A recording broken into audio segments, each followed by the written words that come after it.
Content warning. This episode includes some language that may be considered offensive, and includes references to murder trials and natural disasters which caused death.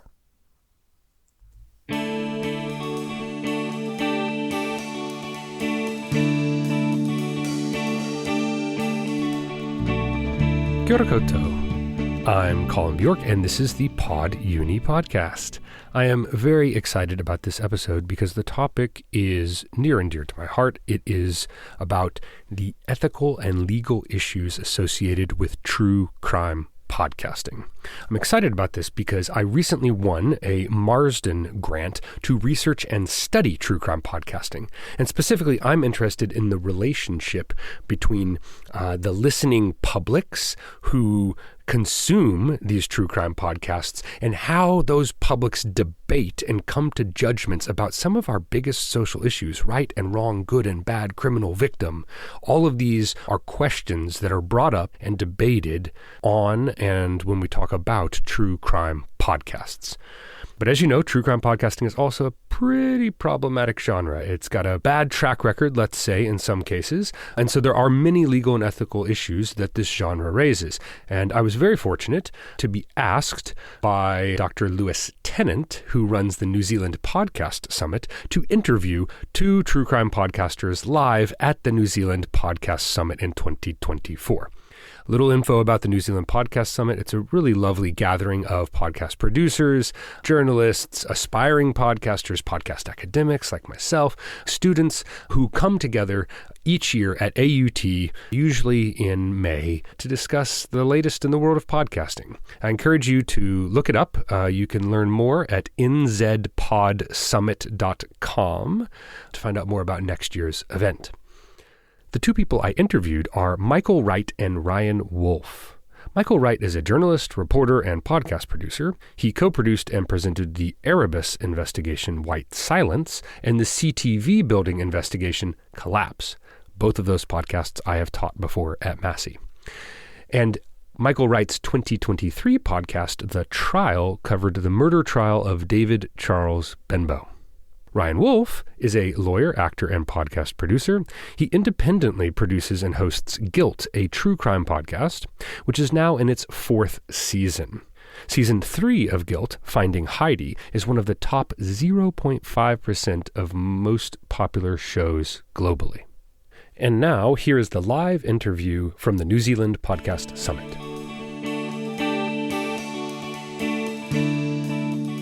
Kia ora tātou, ko Collin Bjork toko ingoa. No Texas o Kufano, ke te noho o ki Papaioia. So my name is Collin Bjork. I am originally from Texas, so watch out, I might say y'all in this presentation at some point. Brace yourselves. I live in Palmerston North, where I teach podcasting at Massey University. I also run a podcast about podcasting called Pod Uni, which you just heard about. And when Lewis asked me to kind of chair and moderate this panel on the legal and ethical obligations of true crime podcasting, I thought, thank God that I get to ask the questions. Lewis put together this panel, and I'm grateful to be here because these are award-winning podcasters. So if you go back and look at the 2023 New Zealand Podcast Awards, you'll see that Ryan Wolf, raise your hand, Ryan, podcast Guilt won the bronze medal. Applause. And Michael Wright, raise your hand. The only other person at the table, that'd be Michael Wright, whose podcast, The Trial, won the gold medal. Yep. Well done, mate. Melanie Reed won the silver medal. Yeah, and so we're bummed to miss her, but happy to, she doesn't have to answer the sticky questions that these guys do. So here we go. I'd like you guys to first just introduce yourselves and your podcast for a little bit of context. By the way, we will get to listen to audio clips today. Go ahead. I'll go first. Yep. I'm Michael Wright. I work for the Press newspaper, which is in the South Island, Lewis. I didn't raise my hand earlier because you said something about Gore, which is very close to where I'm from, and it could have gone either way. So I was like, I'm not going to put my hand up. But I work for the Press. I'm a reporter for the newspaper and sort of have a side gig in podcasts and let them make me make them as much as I can. So White Silence, as you said, was the first one we made about the Erebus disaster. Then Collapse was about the CTV building, which collapsed in the Christchurch earthquake and killed a lot of people. and the trial, which I think is the main reason I'm here, which came out last year and was about a trial. So I'm technically a newspaper reporter who tries to make podcasts. I'm Ryan, as already said. I graduated from Waikato University with a law degree and did my profs back in 2014. Never actually practiced, but it was always sort of a framework I had and a bit of a background in acting. And at some point a few years ago, I think 2.5 years ago, it just came up with this idea that I was going to try and solve this case, which was the murder of Jordan Vidori in Paeroa. And I never intended on making a successful podcast. That wasn't my plan. I didn't care about downloads. But over time, obviously that changed. And my podcast, Guilt, if you're not familiar with it, it's an ongoing investigative podcast. So each season is a new case.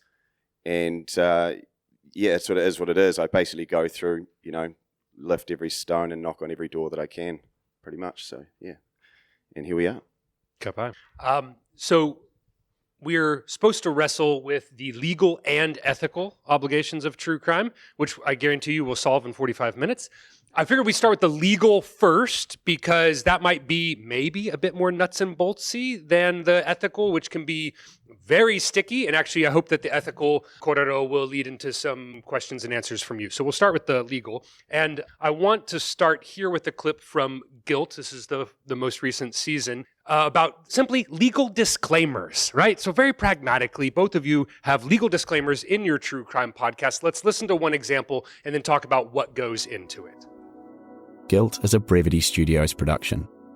Written, produced and narrated by me, Ryan Wolfe. All opinions expressed in this podcast are exactly that, opinions, and are not a statement of fact by the podcast itself. All persons named are presumed innocent unless proven otherwise in a court of law. Okay, so there's Ryan's legal disclaimer. And it's not all of it. You also have a disclaimer later about AI. No AI was used to produce this podcast. We'll start with you, Ryan. What goes into your legal disclaimer and why? I think my disclaimer is pretty standard, really. If you listen to true crime podcasts, and naturally everyone has, we have to have that assumption of innocence, and a podcast isn't a courtroom. And these days, obviously, you realize that they carry a lot of weight and, you're affecting public opinion. But it's important for people to understand and to try and save your own ass that some things you might state are fact, but many things aren't. And when people are expressing their own opinions, you just add that in there. Really, for me, it's just, you're just trying to cover your ass in case someone wants to sue you, basically. But, you'll hear most people do it, and they should. And I genuinely, I mean it as well with the disclaimer. And, and it is the real, I know we're going to talk about it later, but it is the real battle with a true crime podcast like this, is you're dealing with real cases, real people. And, if the goal is to try and actually help the case, you need to go about it the right way. Michael, do you want to build on that?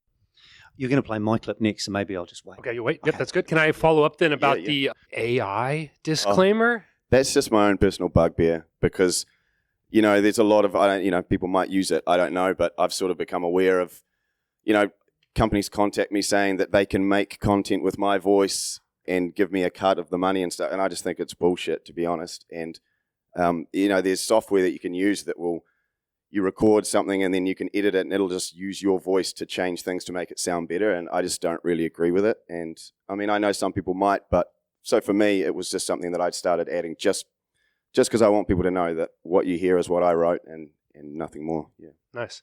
You're one of the first I've heard with that disclaimer. Can you tell us also your latest, this is the 4th season of Guilt, and it's set in Australia. Do you feel like the legal situation is different in Australia versus New Zealand for you?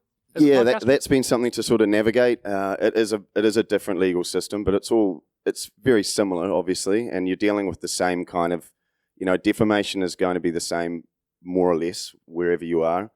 But there has been, I've been going through a lot of cases and checking with, there's a couple senior journalists that I speak to in Australia. They tend to have, the best knowledge of that sort of legal situation. And, I found it much the same, but I've definitely been more cautious. I feel like people are more litigious in Australia than in New Zealand. It seems a bit scarier, yeah. Be careful taking up a case in the States. Yeah. Very litigious there. Speaking of defamation, right, just to put it on people's radar, you may raise your hand if you've heard the Ben Robert Smith versus the Media podcast. Have you heard of it? Yeah, a few hands. You were the men who maybe put me onto that, Michael. If you listen to the trial, you'll notice it's a complete stylistic and structural ripoff of Ben Robert Smith versus the Media. But that's a particularly interesting one because it's effectively studying the trial of one of Australia's most decorated soldiers who's accusing the media of defamation, right? So if you want to dig deep into the legal quagmire that the media faces when covering alleged criminal acts, then that podcast can be an illuminating thing for you. Some of the folks in the back raise their hand. Michael, let's have a listen here. In this next clip, it'll start with a legal disclaimer a bit, but it also has a discussion of, I think, one of the most interesting legal aspects of the trial, which is it's covering an ongoing trial, right? So this is court reporting in real time, and that adds an extra legal layer. So this is episode 5 of the trial, where Michael brings on a legal team to discuss the legal challenges that this podcast entailed. So here we go. Starts with the disclaimer. For nearly 2 months, reporters from the press newsroom in Christchurch were at the trial every day. Over this series, you'll hear all of the key evidence from the witnesses and the lawyers directly, although some recordings have been edited slightly for time and clarity. And because of court orders, we've distorted some voices, and some exchanges are read by actors. We set out to produce this podcast in real time. We wanted to report on the trial as it unfolded and release the entire series as it concluded, with the final episode covering the verdict. So we followed the strict rules around court reporting. David Benbow enjoyed the presumption of innocence. The prosecution had to convince a jury of his guilt, and the defence had to argue why the prosecution case was wrong. We were required to report both sides fairly and accurately. Benbow's defence team raised concerns after we'd released 3 episodes. They asked Justice Eaton, the judge presiding over the trial, to issue a takedown order. That would have required the removal of those episodes from the internet and, obviously, prevented us from releasing any more. Stuff opposed the application, and after a hearing on April 27th, Justice Eaton rejected the defence request. So we can now conclude the series. We know the verdict, but we're presenting these remaining episodes as if we don't, to ensure both cases, the prosecution and defence, continue to get equal weight. Okay. There's a lot there. Can we just start with the legal disclaimer, the discussion of court reporting rules as a podcast? Yeah, so the disclaimer there was, I guess, to address the fact that this trial was probably one of the first in New Zealand, at least, to cover a court case in real time. So even though it sounds like a lot, it's really just how you do court reporting. You report both sides, you follow the rules, you follow suppressions, all of that. Can you summarize some of those rules real quick? Oh, some of those things, like what are the rules that we have to follow for court reporting? Things you have to follow. If there is a suppression, you have to abide by it. You can't name a person, you can't identify a person, you can't talk about certain evidence in public, say. If you report the Crown part of a case, you are obliged to report the defence part of a case. That's most of it. It's really just about being fair and balanced. It's the same rules as all reporting, but more rigorously and strictly applied. So because it's a podcast, like if you read a news story about a court case, you're not going to see a disclaimer. It's just going to be reported following those rules. But you're a narrative podcast. It's hours long. It pays to remind people that this is what this is. This is why we're doing this. This is why when the prosecution says one thing, we're always going to say afterwards, even if it's not equal, time, quantity-wise, what the defence said in response. And can you unpack now for us this, give us maybe a behind-the-scenes peek at what happened at 3 episodes in? You get the takedown order. How did you and the legal team kind of negotiate through this? Obviously, you go into it on this episode. That's what this episode is about. I encourage you to listen. But maybe you can give us a little behind-the-scenes there about how that played out. Yeah, so I got sick at the start of the podcast, so I was behind the whole time. So we're only 3 episodes out when the first trial, spoiler, there's more than one trial, concluded, and there was no verdict. So he was facing a retrial. And that was when you heard that very short clip, that was one of the defence lawyers saying, Your Honour, there's this podcast out there, and we're concerned about that. It's going to prejudice our client's chances of a fair retrial, whenever that may be. They wanted it taken down. The judge said, no, I don't know enough about this, but you can't do anything else until we make up our minds. So we got sort of injuncted temporarily, partially. So we had the rest of the episodes ready to go, but we just couldn't do anything with them. We had to instead, I had to give all my scripts to a lawyer. He was going to read them anyway, but he had to get every last detail of everything, how it was prepared. And then it was weirdly sort of out of my hand, completely in my hands and out of my hands. Like I went to the hearing a couple of months later, which was just the worst thing in the world. Like lawyers shitting all over your podcast in front of you in court to the judge. Oh. But we won, so that was good. And I think we won because of what you kind of just heard, that disclaimer. Like, they didn't really have a case. It was, this is different, Your Honour. It's the vibe, you know. It was the dude from the cast with the vibe. It's Marbo, it's podcasts, it's not the same as court reporting proper, quote unquote. This is different. They have a life of your own, Your Honour, you know, who knows what. And that was sort of it. There was no specific reason they could point to as to why this and not all of the other court reporting on this trial that exists on the internet forever was going to prejudice his chances of a fair retrial when the other things weren't. So, yeah, it took a couple of months, 3 months, and one horrific court hearing to sit through, but we got there. So did you anticipate a takedown order coming? You thought No. So we were taken by surprise, but sort of confident it would work itself out, but you don't know. The judge in that case had been a very high-profile lawyer in Christchurch before this. And he's a judge. He's impartial. Disclaimer. But he wasn't the biggest friend of our newspaper over the years, you know? So I kind of thought, oh, shit, that might not help. But yeah, I agreed with his judgment in the end. And yeah, there wasn't really a case to answer, luckily. So yeah, we got there. Yeah, because the structure of the trial is different than you're talking about the narrative, right? And this is one of the questions we'll investigate when we get to the ethics stuff. But you as a reporter don't play a central role as a character in the investigation like a Sarah Koenig in Serial, for example, right? Or even Ryan and Guilt. It's not like that. The trial definitely wasn't going to be like that because it's court reporting. You are still a court reporter like everyone else there, really. That's the only real responsible way to present that story. I sort of considered it briefly at the start of White Silence, the Erebus pod, in discussion with Adam Dunning, who's sitting over there. Am I going to be as part of this? Is this going to be me is it a quest narrative? Am I searching for the truth, etc.? And it was enough of a story just to explain what happened without trying to insert me and my journey into it. So, yeah, no. Okay. In that disclaimer, you mentioned distorting voices and also actors reading text. So question of how did you make that judgment between which ones to distort and which ones to have actors read, or were you legally obligated for one or the other? Oh, that's a good question. No, we weren't legally obligated to do one or the other. It was just you have to not identify this person through their voice. Okay. So that can be distorted or read by someone else. There was some of the audio was just...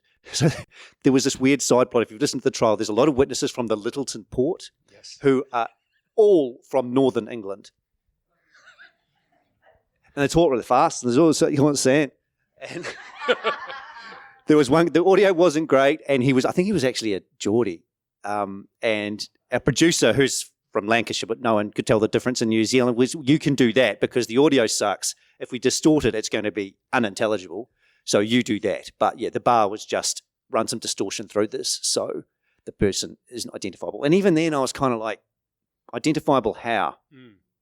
This anonymous person, they're not a well-known person. The sound of their voice on a podcast, I would argue, doesn't necessarily identify them to people who don't already know who they are. Anyway. Ryan, you've also distorted voices. You want to talk about the decisions behind that? As soon as someone says that they want their voice distorted, I always sort of cringe because sometimes it's a lot of editing work. But, you always respect people's decisions to do that. And, and the same thing with voice actors or distortion. It really comes down to what that original audio is like. And sometimes even with distortion, you might still think, could someone tell, by their mannerisms, the inflections as they speak, that's how I might decide the choice to make. But yeah, in terms of distortion, it's something for me I always dread doing, but if someone wants that, that's what you do. especially if it's a probative interview that you need to include, then, it's got to be there really. Yeah. And so for you, it's a question of consent and anonymity as a request on behalf of the interviewee. Yeah. Yeah. And for Michael, for you, it's the court legally says you must hide the identity of this person. I don't think anything else has been distorted on anything I've done. Interesting. Next question, Ryan. So with Michael, we're talking about the live, real-time court reporting, but you're working on cold cases, right? So Are there different legal questions or issues that you're wrestling with when you're dealing with cases that are decades back?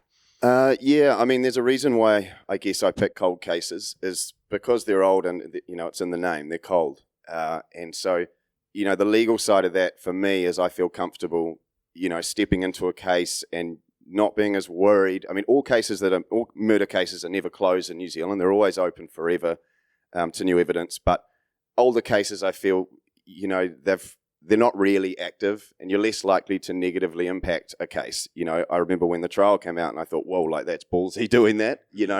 I wouldn't do that. It's too scary. But an old case, I think you've just got a little bit more freedom with that. And I suppose, that's probably the main legal thing. And defamation is obviously something as well. And with cold cases, a lot of times people are dead and you can't defame a dead person. So that's handy at times. Have either of you, this is not written down on our list, I have a very thorough list of questions. Have either of you been contacted by lawyers with a threat of defamation? Has that happened before? I've had not lawyers, but certainly suspects. Really? Yeah. Yeah, I was hoping he was going to try and sue me, to be honest. It would have been great to get him in court. Yeah, because then you could pry out the story. He realised that was a dumb idea. Don't think so. If it's the odd unhappy person, but nothing that came up to a potential, we're going to sue your ass now. Right, okay. What's the most surprising legal issue either of you have ever had to grapple with? I've already said mine. Yeah. So you better Yeah, I've been pretty lucky. I haven't run into many, I suppose. Yeah, I mean, that was, I guess that what I was just saying, this guy that I'd basically outed for being a murderer, more or less. He was the one that was saying that, he was going to get a lawyer and sue me. And that was quite surprising that he would even think to do that. But, I've never really had any, not yet have I run into anything, super difficult. But are you referring to season 3? Yeah. If you've you want to summarize season 3 for the listeners? So season 3 of my podcast, I looked into the case of the murder of a couple Swedish backpackers back in 1989, Heidi Parkinen and Urban Höglund. It's a well-known case. David Tamahedi was obviously convicted, but my research shows that it's more than likely that there's someone else involved in that crime. And I suppose something that's been surprising is, you can smack the cops around the head with a bag of evidence, and it's tough to get them to do anything with it. You really that's actually been something that I've learned, that you lose your faith in the system a bit. That's been a surprise actually. Interesting. So Ryan, you're working more as an independent. Michael, you're teaming up with some of the media organizations here in Aotearoa. How do each of you go about seeking legal guidance when you have a question about whether or not something is going to cross the line? I mean, I sort of alluded to it earlier.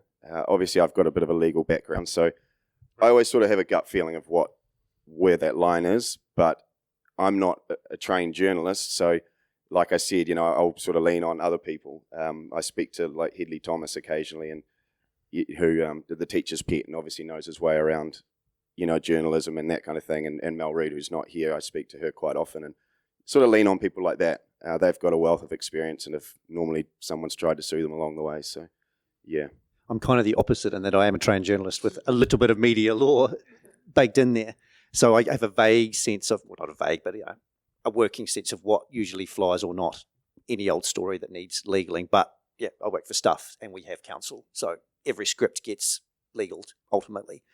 At what stage does it go in front of legal? Close to the end usually, unless you've flagged something earlier on that needs addressing. Like White Silence Collapse, they weren't too problematic legally. They needed to be legal, but I think we gave them like pre-final episodes to listen to with scripts, like it was at that point. The trial was obviously more closely watch. But again, like I say, it was court reporting. We were pretty safe on everything because of it's court reporting. There's one we're working on at the moment that isn't out yet, sorry. It's going to be out very soon. That was more problematic, and there was a couple of things in that we had to flag up front and talk to lawyers about and say, if we can't do this, that's going to create storytelling problems and leave some holes in the narrative that are going to be hard to fill. So we need to come to a consensus now, and you and our producer needs to be happy that this is okay, because I don't want to write a script and make an episode and then they go, nah. Okay, that's a problem. That's fascinating. I want to follow up with that after it launches. Stay tuned. It's supposed to come out. So maybe we'll transition now. Here's towards the ethical questions. And so here's a question about how you choose each of your stories, right? They're both working in nonfictions. These are real life crimes. And how do you select the stories? Do the legal or ethical implications of a crime or its narrative impact which ones you select to make a podcast out of? Are there red flags like, I'm not going to come within 100 yards, I'm an American, meters of something? Or does that play a role, or are you not even thinking about the legal or ethical when you choose? Oh, I mean, definitely. I'm just trying to think. There's an example of a case sometime recently, because I get sent a lot of cases, as possibles. And yeah, there's certainly some that I look at it straight away and think, I'm not going to go near that one for whatever reason it might be. Ethically, yeah, I think there's some cases that I just feel maybe are just a bit too sensitive, and maybe the subject matter isn't suitable. And I'm very conscious of not sort of sensationalizing crime. You know what I mean? It's kind of a catch-22, because obviously we're in the business of entertainment ultimately. But yeah, ethically, that's a line that that's what I try to balance when I'm picking something out. And that's also as well, cold cases are good because, they're not quite as fresh. Yeah. Michael? For the most part, no. Like what CTV, Erebus are known disasters in our history. It's not problematic as a subject.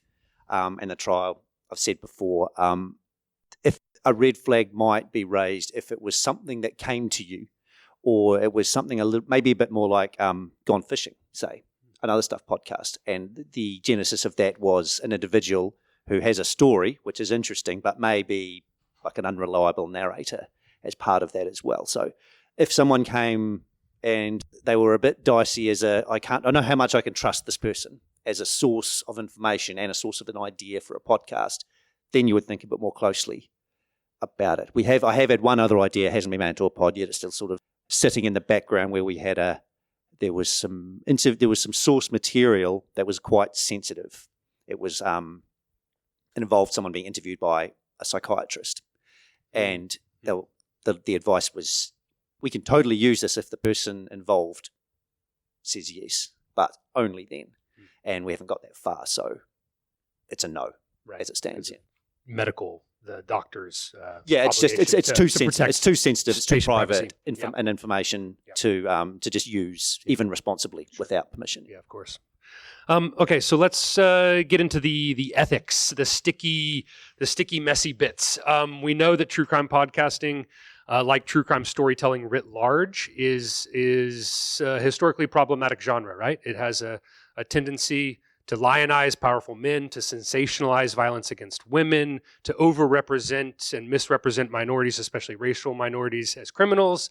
It's not exactly the best history of a genre, right? But we have good examples in this room of people pushing back on the really problematic elements of the genre and trying to think of different ways to tell these kinds of stories. And one of the things that happens in crime stories is victims' voices often are silenced, often because they're dead, right? True crime has a lot of dead women, which there's clearly a sexed and gendered element to this genre.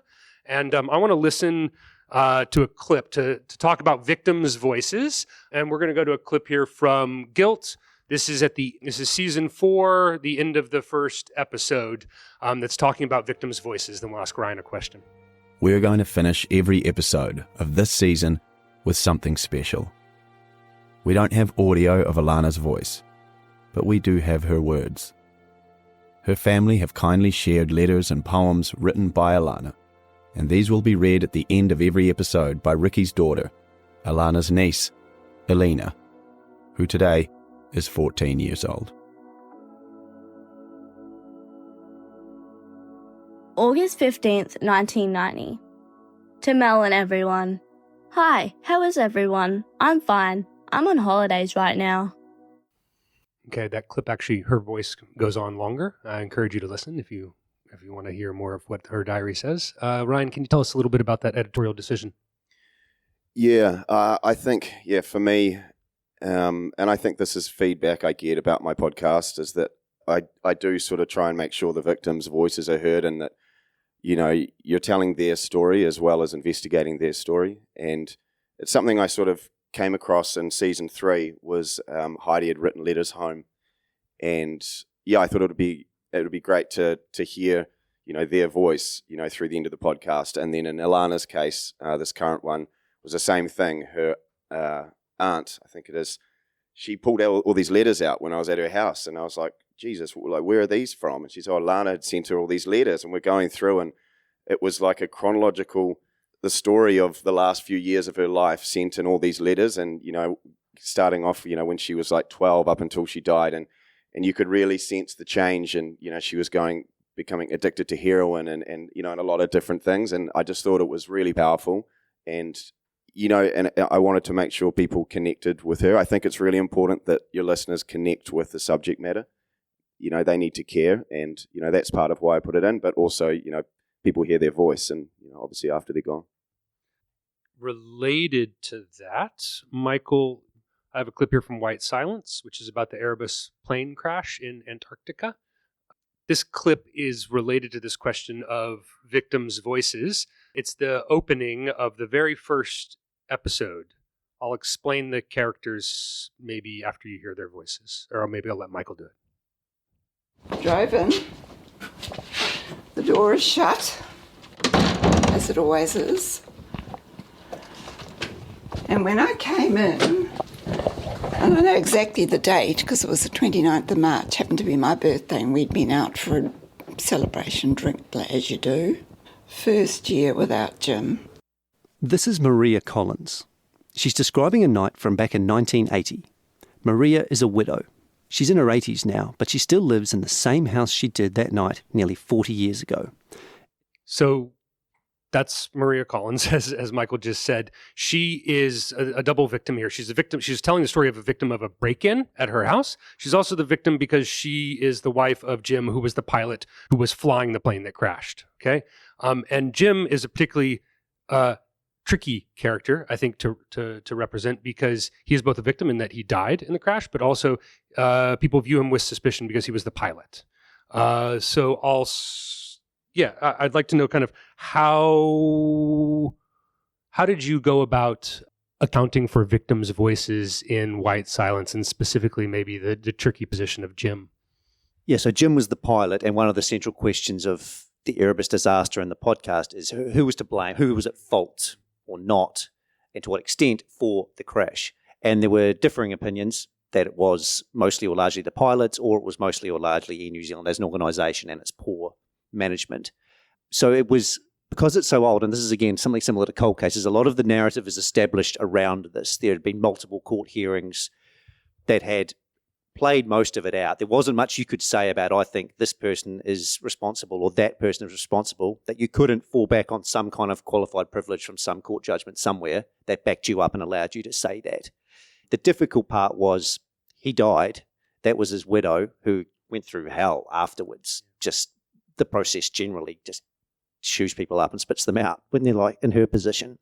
So there was that. I wanted to know how it affected them. But yeah, grappling with, to what extent do we just sort of say all of those things I said? This is what happened. This is the Chippendale report, which concluded this about the pilots. This is the Mahon report, which concluded this about the pilots. How much we sort of say that, prosaically, and how much weight we give to one or the other, how much we exonerate or incriminate Jim Collins ourselves because this is what we think.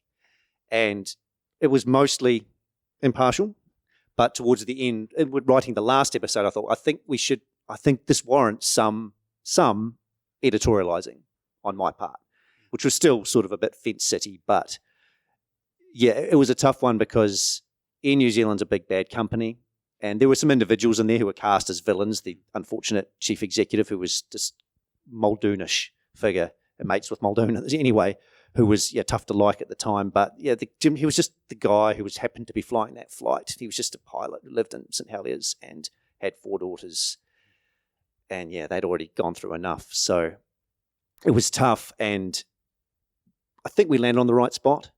But it was one of the bigger considerations. Definitely was to what extent do we zero in on Jim Collins himself and make a decision about what we think he did or didn't do. Yeah. Okay. So I'm going to jump a question because I think it's connected to just what you're saying there. One of the tricks with true crime podcasting is how do you represent all of the different people in the podcast, right? So the victims, the alleged criminals, the police force and the government, right? The big corporations like Air New Zealand, right? And so I'd like to kind of open this up to both of you. Can you this is a specific example with Jim and Air New Zealand about how you made a decision, especially at the end of the podcast, to editorialize a bit as a way of representing Jim. Are there other examples that either of you want to point to about how you made a specific decision to represent either a victim or alleged criminal or a big corporation in a particular way that there was a tricky ethical, where you had to make a real clear decision on tape to use and tape not to use, or whether or not you wanted to add an editorial like that?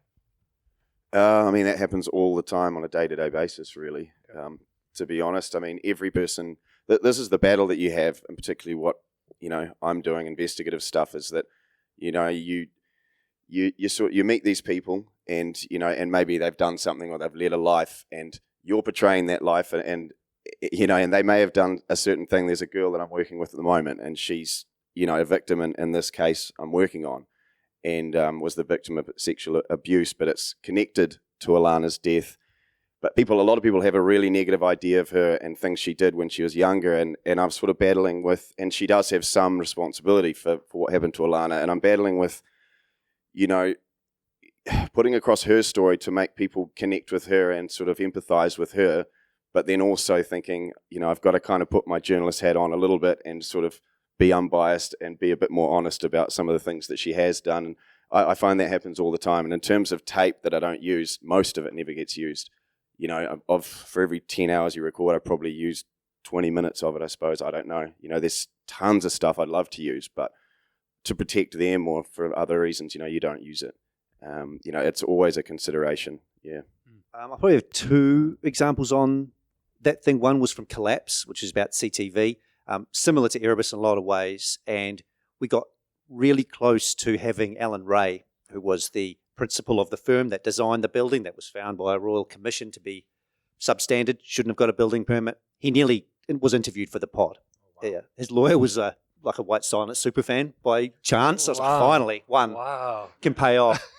But he didn't do it. He had one, I think it's actually still ongoing, he had one like industry disciplinary hearing pending. And his barrister ultimately said, oh, no, don't.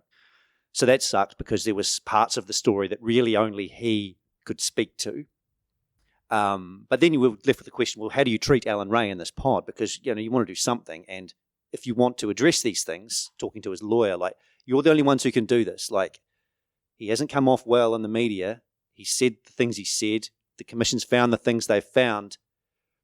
That's going to get said again here. So, yeah, you're kind of left with, okay, I'm just going to have to give the side of the story that I can here and leave it at that. The other one is in the trial, the partner of David Benbow, whose name is Joanna Green, you hear from a lot. Her voice is distorted because she wanted her voice distorted, which is totally fair, but it was really good tape and it would have been so much better if she wasn't. Again, that was where I was coming from. Who's really going to know who she is walking down the street from her voice? The defense character assassinated her as much as they could because their relationship was difficult. It was a relationship breakdown that had prompted, according to the Crown, this murder of his friend who she had started a relationship with. And there was lots of tape where they tried to do that at length. And you hear some of it. And you hear some of the, I guess, spiciest exchanges because that was the most interesting, most illustrative. And there is a different version of that episode too, where she comes off a lot worse, and you have to make a decision to present. How do I present this fairly? Because it's relevant to the case, how the defence went after her versus her not being a very nice person and behaving appallingly in situations isn't really the issue here, but it is an issue to the extent that her ex-partner's guilt is in question. So that striking that balance was hard. That's the 5-minute signal. I'm gonna ask a follow-up here, and then I'm gonna open it up for questions.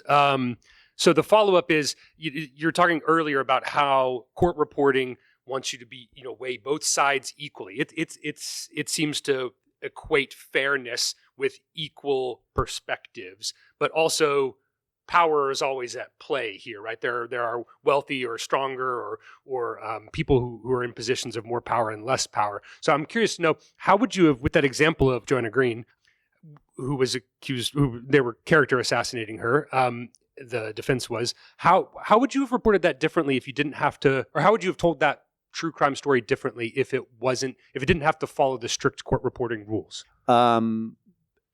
No differently, basically. That was an ethical question rather than a legal one. Okay. It was, the extent to which he behaved badly didn't really affect how much David Benbow did or did not kill Michael McGrath. Sure. It was just a defence tactic to make them not like. The jurors not like. So you're saying you already pulled back on, you covered such a small portion of their character assassination. That went on for most of a day, okay. that exchange. Okay. And we used bits of it, and they were quite intense parts. They were going after her drinking habits at length. And this happened in the court. This was a major thing that happened. I have to address it, but to what extent? Right. Yeah, I always think, just one quick thing, I always just think as well, like, we've already got one victim, like, we don't need to make a whole lot of other victims as a result of the podcast unnecessarily saying things we don't need to. It's always something I think, like, you don't need to make more victims here. Yeah, good perspective. We're a blokey panel. Can we have questions from non-blokes? Yeah, it's just occurred to me, it's 3 white dudes sitting up here talking about... Kia ora, this one's for Ryan. I'd like to know more about those police interactions that you have. How cooperative are they when you go into a podcast and, when you present them with the evidence at the end? How receptive are they? I think that relationship with the police has changed over time, because when I first started, I was, not that I'm someone now, but I was no one. My podcast wasn't known, and now they definitely know. So at the beginning, it was quite easy. Like, they'd be like, yeah, we'll do an interview. But now that doesn't really happen anymore. Now, a lot of them sort of view me as, a pain in the ass, really. That digging up these old cases. But I found it at times great. You get some cops who are genuinely awesome, and then at other times just horrendously difficult. I mean, in terms of season 3, I'm sitting on evidence that I've not released that's just bombshell stuff, and I've been trying to get the police to do something for the last 6 months, and that's ongoing, and it keeps me up at night, like, sick in my stomach, thinking with what I know, and so it's, at times it's good, and at times it's terrible. Normally if the police are retired, they're all good. Retired cops are the best interview subjects. One more non-blokey question. Still a bloke, but a trans bloke. That's so hopefully great. That's fine. Brilliant. Actually, just a very broad question in regards to the popularity of things like Don't Fuck With Cats on Netflix. You guys have professional backgrounds of legal and journalism. What is your opinion on the armchair detective situation? Like, do you think it is helping to solve cases, or do you think it's hindering and making it even harder for you to communicate with the police or to be a journalist and be seen as non-biased? I'll just quickly say something and then Michael can finish. But perfect example of this, we used to have a Facebook group for my podcast, and it started off and it was sort of a place people could go and speak about the podcast, and it started off with few people, and then eventually it was thousands of people, and then it got to the point, these armchair detectives, I guess you call them, they were really starting to negatively affect the case. They were contacting witnesses and people because they were all getting together on this Facebook group, and it just spiraled out of control to the point that I had to stop it. At the end of the day, it's rich for me to say armchair detectives because, I guess I am one. But, it is a concern to a point, I think. But, that's how specifically was it botching what you were trying to do? Well, I mean, basically, you'd have, say, a witness that you'd been dealing with, like I've been dealing with them for a long time, and then next thing you've got people from a group that are talking to this person in the background and feeding them information, which most of it's bullshit, about other people in the case. And then, I just realised pretty quickly there's so many ways it can go wrong. And you can, something we haven't spoken about, but, if a case is active and you're hoping to go somewhere with it, you can negatively prejudice a jury, and there's all other things to consider. And witnesses, if they've been tainted by, imagine your defense, it's an easy argument, right? Like, well, of course they're going to say this about my client because, look at this group and all these posts that people have been saying. So yeah, it's a dangerous thing, the armchair detective. Teacher's pet happened that problem. Yeah, exactly. Well, we had that discussion at work. We didn't get that far, but when we got injuncted, we could say, well, we could just geo-block New Zealand because the potential jurors that we are going to clearly prejudice come from here, and a lot of the listenership was overseas. So release it overseas, see how you go. But to your question, it was the problem is it sometimes is good and is often very, very bad. Cases get solved, like the guy I forget his name, Up and Vanished.